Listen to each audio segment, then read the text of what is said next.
जय हिंद दोस्तों। क्या सरकार सैनिकों के बारे में सोचती है, उनकी समस्याओं के बारे में सोचती है? ये ट्विटर पर एक वॉर टाइप का चल गया है। बहुत सीनियर अधिकारी इसके बारे में बात कर उन्होंने पूछा है, तो मेरे सरकार से सवाल है, क्या डिसेबिलिटी पेंशन के बारे में सोचती है? क्या टोल टैक्स के बारे में सोचती है जो कि अभी तक माफ था?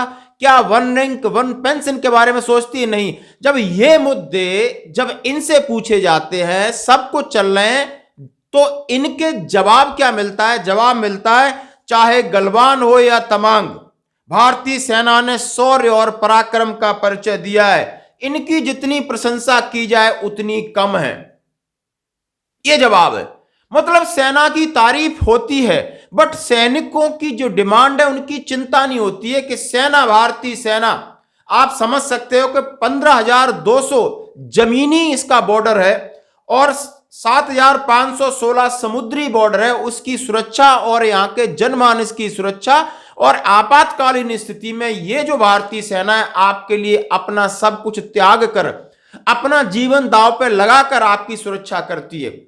मात्र वो 365 दिन में 2 महीने की छुट्टी आती, उसके पास यदि किसी के पास, अफसर के पास, जेसीयू के पास 4 व्हीलर है, फिर भी उतना समय नहीं होता उसके पास कि रोज वो टोल प्लाजा क्रॉस करे। और आपने उनका टोल प्लाजा भी उसमें आपने फास्टैग लगा करके रायता फैला दिया। ना आप हां करते हो ना करते हो।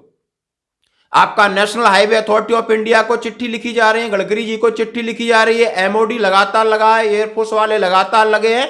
विवाद और उन्माद होता है हमारे साथ, हमारी इंसल्ट की जाती, बेइज्जती की जाती। हमारे अधिकारियों को तो बिल्कुल कॉलर तक पकड़ लिया है आपके स्टाफ में, वहां पर बैठे हुए लोगों ने, और आप कहते हो कि उनको सलूट दिया जाए।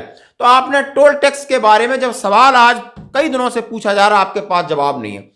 डिसेबिलिटी पेंशन के ऊपर आपने इतने कानून लगा दिए कि लाइफ टाइम डिजीज है, ये जेनेटिक डिजीज है। एक भारतीय सेना का जवान हो, जेसीयू अधिकारी हो, जब इस एटमोस्फेयर में रहता है, वो वहां की पूड़ी खाएगा, बाहर के बर्गर नहीं खा सकता ना।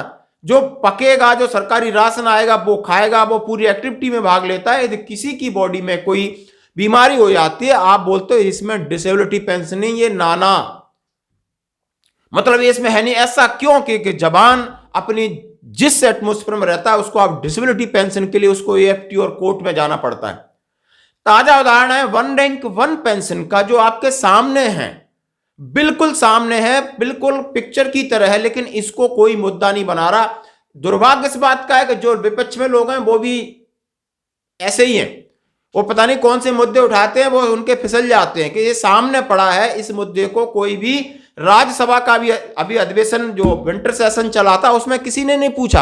18 महीने डीए का सवाल पूछा, लेकिन ओआरओपी का कोई सवाल ही नहीं पूछ रहा। जवानों के लिए टोल टैक्स का कोई सवाल ही नहीं पूछ रहा, डिसेबिलिटी पेंशन का कोई सवाल ही नहीं पूछ रहा। जब वो लोग सवाल नहीं पूछते और हमारे सवाल वहां तक शायद पहुंचते नहीं है, पहुंचते हैं तो मीडिया के जरिए पहुंचते हैं, इनका जवाब देने में सरकार का वही रहता है कि हमें सेना पर भरोसा है। अब सेना पे कितना भरोसा है, सेना को क्या मिलेगा, जरूर कमेंट्स करिए। ये जो ट्विटर पर बहुत सारी चीजें चलती हैं, हम उन्हें ट्विटर पर खूब चलाते हैं, उनकी साइड पे भेजते हैं। ये आपकी हमारी आवाज है, आज मुंह से निकल रही है तो वहां तक भी पहुंचती है, कानों तक पहुंचेगी, दिमाग में भी पहुंचेगी, दिल में भी पहुंचेगी और निर्णय भी लिए जाएंगे। धन्यवाद दोस्तों।